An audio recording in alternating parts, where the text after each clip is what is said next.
واقعا خیلی عجیب ترین خوراکی هست. الان اومدیم وارد فروشگاه شدیم.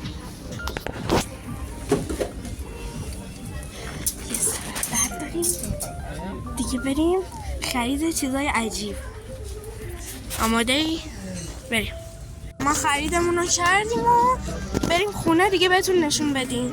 سلام. سلام. الان دیگه رسیدیم خونه و سایلامونم خریدیم. چیزای خیلی عجیبی پیدا نکردیم ولی خب حالا یه چیزای پیدا کردیم دیگه.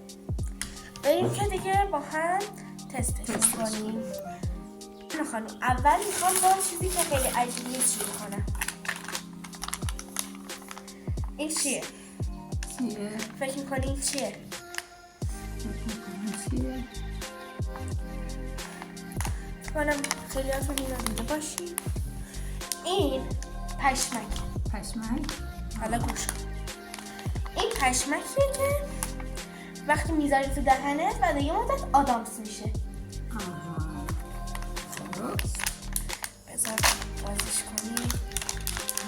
پشمک میزونه. اینطوری داخلش. وای چه خوبی میده. خب یه دیگه بکنم.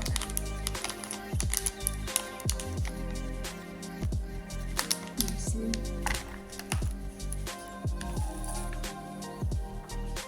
بوی آدامس میده. آدامس شد. شد آدامس.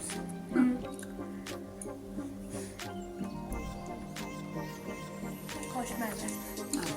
از 1 تا 10 بهش چند میدی؟ 10. نه واقعا خوبه خوشمزه. عجیبه. اولش پشمکه بعد آدامس. خب چند میدی از 1 تا 8. 8؟ بله. من بهش 7 بریم آیتم بعدی. بله. آیتم بعدیمون ماینیپوره. خیلی ترند شده ماینیپور. من اون عادیه رو تست کردم. ببخشید درچه میگردم عادیه. یعنی شکلاتش رو من تا حالا تست نکردم. میخوایم امروز ماینیپور شکلاتی بخوریم. ماینیپور خیلی ترنده. بریم بخوریم ماینیپور شکلاتی چه منظریه. آدامس چیکار کنیم؟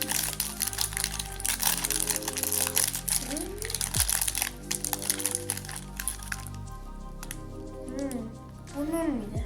آره. خب بریم که تستش کنیم. که ماینیپور شکلاتی تست بکنیم.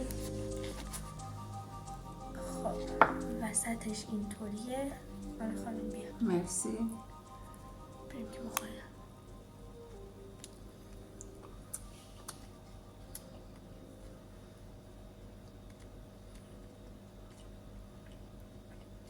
آتیش بهتره.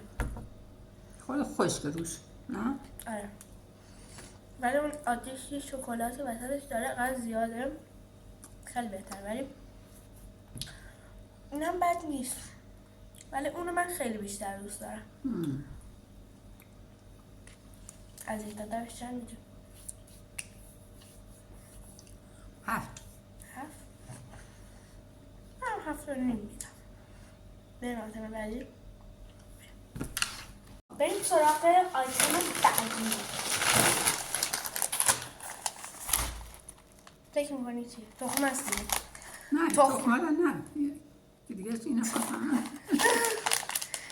تخمه با طعم موهیتو داری. موهیتو. من ندیدم به نظرم عجیب بود. گرفتم بذار زشت تخمه بکنیم ولی دیگه باید تست کنیم دیگه. تست کنیم ازش بفهمیم ها. بوی لیمو میده. لیمویی حتما. لیمویی ولی این موهیتو نوشته روش. بذار من میکنم اول تو دهنم که طعمش رو خوب بفهمم بعدش چیز میکنم. روش میخوری؟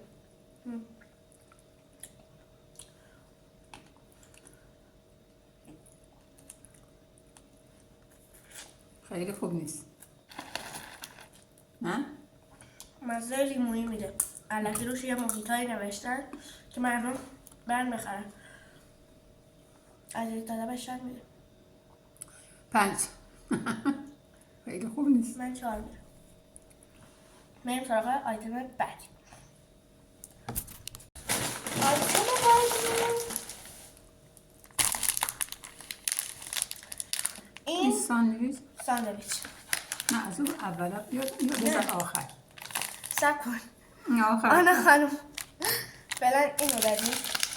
این چه جلومونه؟ این ساندویچه مرغ خامه‌ایه. عجیبه دیگه، مرغ خامه‌ای. چه بوی خوبی میده. بوش که خیلی خوبه. من اینو دیدم گفتم بگیرم واسه ویدیو، به نظر خوشمزه میاد. چون به نظرم غذا توش خامه باشه خیلی خوشمزه است. این یه مدتی هم که واسه تون ویدیو نذاشتیم، آنا خانم خونه ای ما نبود، منم مدرسه داشتم. الان دیگه تعطیلات عیده و نه مدرسه هست نه چیزی. همش خامه است، مرغ خامه ها. من نون خوردم.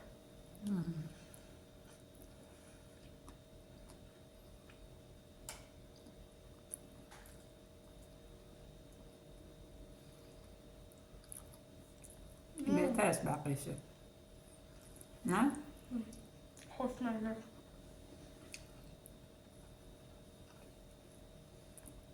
با خودم برداریم. خب ما خوردیم. آن خانم از 1 تا 10 به ساندویچ مرغ خامه چند میدی؟ خوشمزه بود. 8 میدم. من 9 میدم. واقعا خوشمزه. آره خوشمزه. بریم سراغ آیتم بعدی. آیتم بعدیمون واقعا عجیبه. بچه ها از این هم پنیره، بیسکویتی که شکلاتی قطعا همتون خوردین، این با تم پنیرشه. باورم نمیشه. امیدوارم واقعا خوشمزه باشه. بریم پکیجینگ بشه، بریم بازش کنیم. ای چی فکر کنم نیاز داریم بریم بازش کنیم. خب بچه ما بازش کردیم، بریم ببینیم بو چی میده. بو چی میده؟ بو پا میده. از این بیسکویت هست. خیلی بوی بدی میده با طعم پنیره. آنا خانم میذاشتی با هم بخوریم.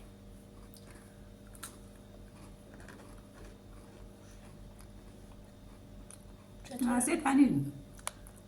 نه؟ پنیر شیرین. بد نیست ولی بوش افتضاحه. آره گوی پنیر گندیده میده.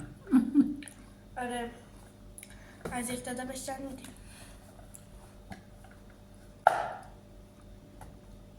چند میدی؟ حالا اینجوری که تو داری میخوری در میدی. چند میدی؟ 6. 6؟ همونش داری برمی میخوری 6؟ من به این 2 میدم. پنیر شیرین دوست ندارم. پنیر شیرین. این بود از ویدیو امروز ما و تا یه ویدیوی دیگه با ما. خدافظ. خدافظ.